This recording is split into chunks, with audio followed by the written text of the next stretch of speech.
Hi everybody, and happy book day. This is the fourth time I've started this video.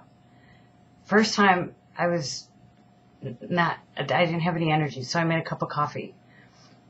The second time, I put in the coffee too much whipped cream, and so I couldn't do the video and try and negotiate around the whipped cream, and it was just insane. So I called the cat, fed the cat some of the whipped cream. But then I tried it again, and then the sound blurped out, who gives a shit? Anyway, happy book day. Here I am. I am drinking this out of a G-Data mug. And G-Data is a former client of mine, because they would learn English from me. You know, like how to talk. Okay, so what I did is I just yanked some books off the shelf. These are some books that I got this year. One of them is called Life Against Death by Norman O. Brown, and he influenced Ernest Becker. Life Against Death. So, spoiler alert, death wins. So, Heidegger and a hippo walk through those pearly gates, using philosophy and jokes to explore life, death. Again, death. I thought this would be just jokes.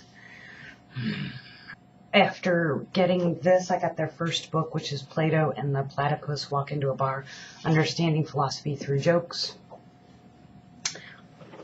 Spy the Lie.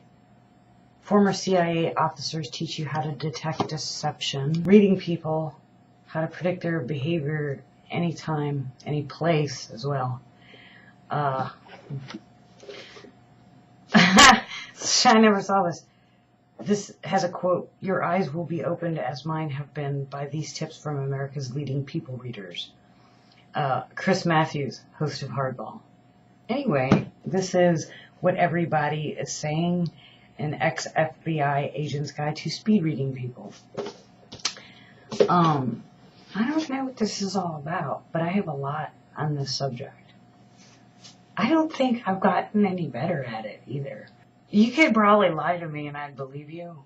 I still think it's valuable information to somebody who can retain information. That would be great. Long Day's Journey into Night by Mr. Eugene O'Neill. It is very stolen from the lost. Anyway, I won't finish. This is, was J.D. Salinger's Raise High the Roof Beam Carpenters and Seymour in Introduction. But I think the other parts of this book may be around in different places. Maybe stuck between books each time the books got moved around. Dangerous Personalities. Yes, this is the other one. By the ex-FBI agent.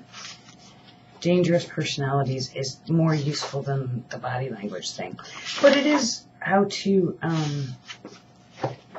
things about the personality that indicate that the person's dangerous, which is fun. Your Dangerous Personalities Checklist. Warning signs of a paranoid personality.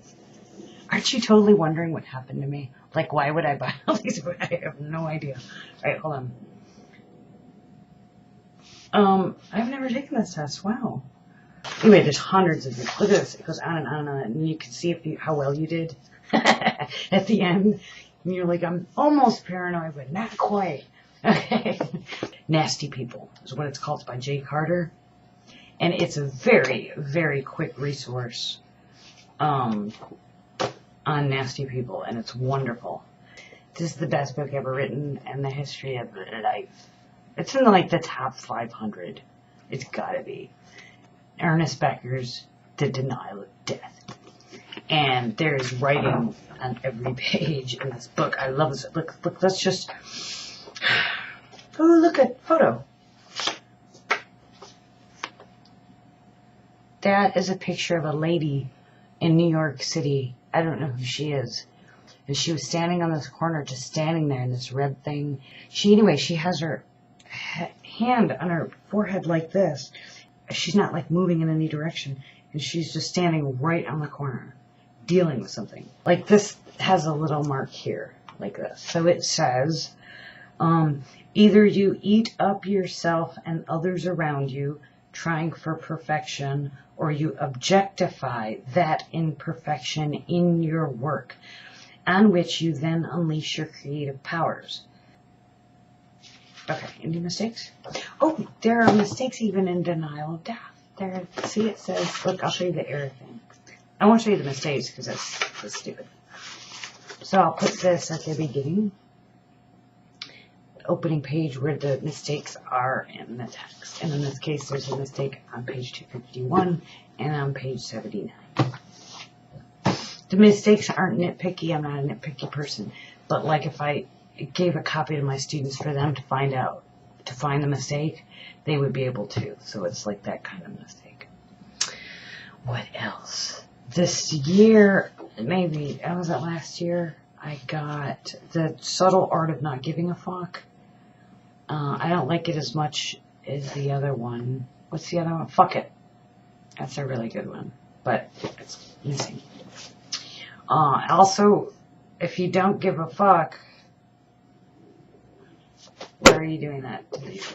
Is Vernon Chapman's Mindsploitation. This was given to me by a friend who sends me occasional books, and this was so funny. Here is a copy of my Bible. It's a little out of shape. The best chapter is, I think, in Ecclesiastes. It's really, really intense. The guy's really honest. That chapter is very intense. I pulled out a lot of Leviticus when I ran out of rolling papers, because, you know, Leviticus is like recipes and like tips on how to trim your hedges and stuff. I don't know what goes on in there. But anyway, this is the writer's chapbook put together by George Plumpton. Quotes about writing on audience, plot, style, films, dialogue, writer's block. This is a quote from Philip Roth, author of Portnoy's Complaint and other great books. This is a quote from him, Philip Roth. I occasionally have an anti-Roth reader in mind. I think how he is going to hate this. That can be just the encouragement I need. Thank you very much.